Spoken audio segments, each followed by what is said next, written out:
Hello, welcome back, students. We are here with our one more session. This time we are going to discuss about organization culture.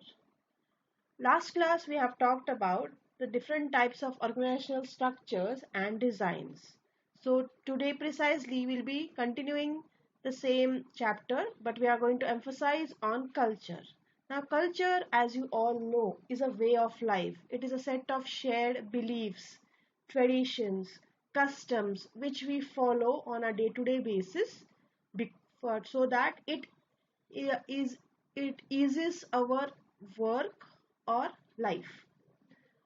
So culture basically are those things which make us comfortable to lead a life in general.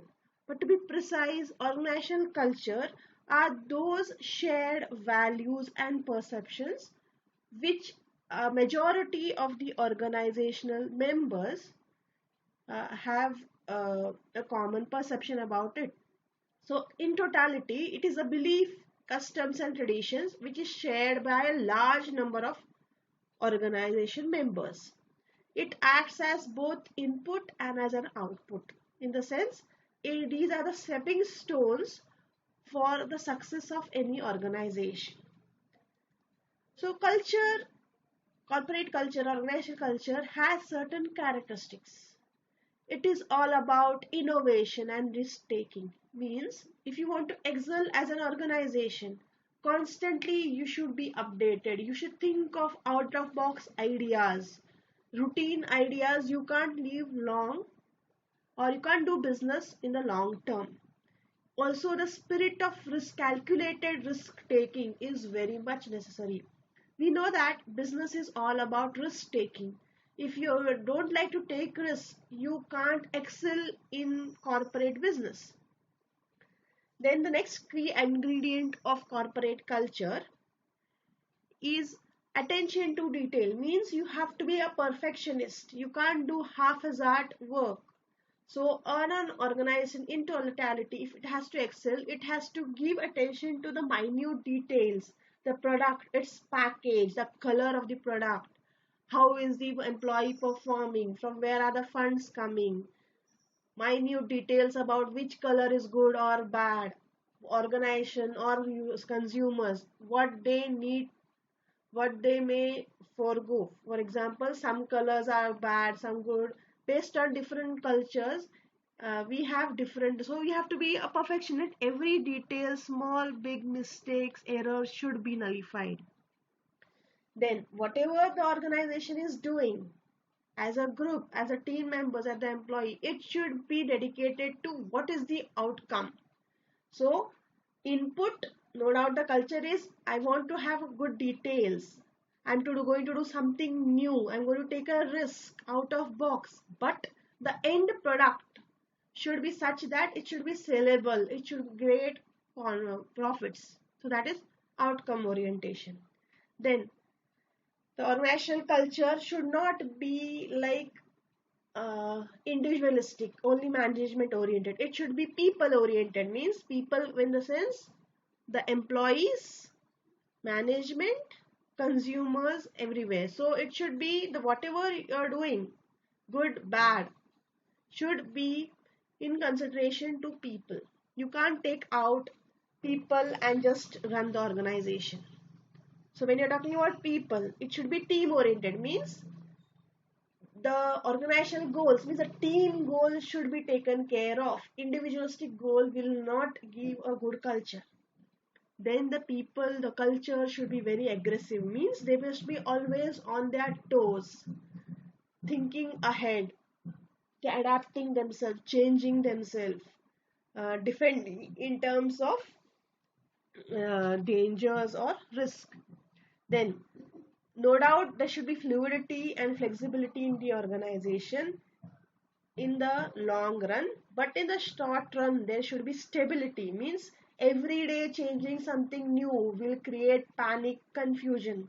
So if you want to change something, it should be over the period of time, a small course of time. Suddenly overnight, if you are changing many things, that will be a blunder. Then we are going to study about different types of culture. So to name a few, we have the concept called as dominant culture.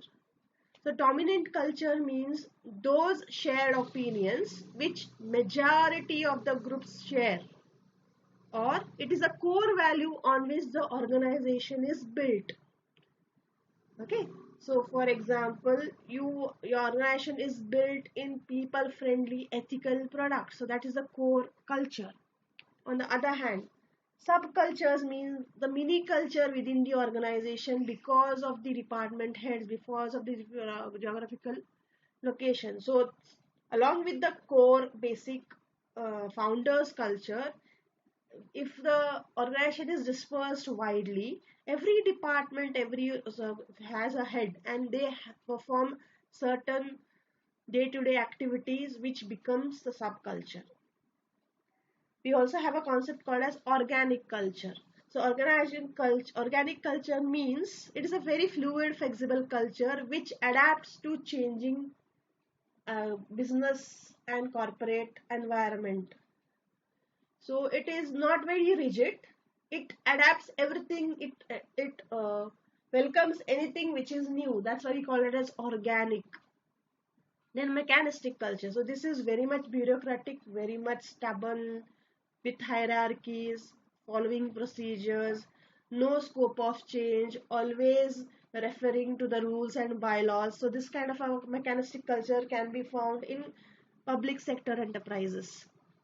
Also, we have few more cultures which we call it as authoritative culture, where the team head or the owner dictates the terms. We have studied autocratic leadership. So similarly, when one person dictates everything, his perceptions, his rules, his way of doing work, that we call it as an authoritative culture. On the other hand, participative culture is one culture where the good things of every person in the organization is adapted, and a friendly, motivating, effective organization is built upon.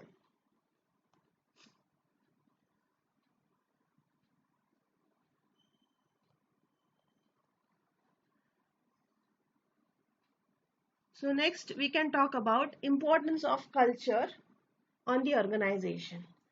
An organizational culture, if it is, say if an organization is having a good culture, it attracts talents. When I'm saying attract talents means when there is a culture of knowing people, valuing their skills, promoting them, doing in time, perfectionist, innovative culture, such an organization will attract skilled personals. They will not only attract it but also try to retain those people who have come into that organization. Because of this good culture, whatever I said, because of this, people are retained and they are engaged, motivated to do work. It creates an energy and momentum. Seeing one person, seeing the boss who is well motivated, who's having good ethics and culture, way of doing work, he's a perfectionist, uh, always also a cool guy, then such a curve thing you get creates an energy and momentum and changes the view towards work of the subordinates. Because of this, the whole team members put together work and have effective, efficient output because of the synergy. Now, what is synergy? Synergy means when two or more people or inputs combine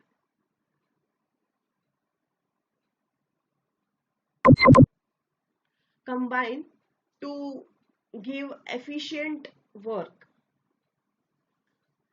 uh, which is more than the double if they have done it individually. So when every person is motivated as a team, they will perform much better than what they used to do individually. Also, good organizational culture makes everyone successful because they are motivated and energy oriented. Then culture can act as an input as well as output. Culture tells about how to do the work just now, how to finish the product, how should it look like, so which acts as an input. Because of this, it also talks about the output, because when you are putting great efforts in making the product, the outcome will also be good. So when you are getting good profits, good sales, you can give good um, so a salary or bonus or anything to your employees, and in future long course all the things will be well planned. So culture acts both as an input as well as an output. It is a product, culture is also a product of socio-technical systems. Means you're using people, group of people, along with technology and trying to do the best out of it, because of the innovativeness, because of the risk taking, because of the perfectionism. Even our individual or personal culture of the management of the employees influences the strategies, the action plans and procedures. It helps. Culture can be self perpetuating and highly resistant to change. Sometimes if you are very much strict towards your culture, very much about following rules, then that culture becomes very stubborn, highly resistant to change. So based on all these things, we can have a small model of culture,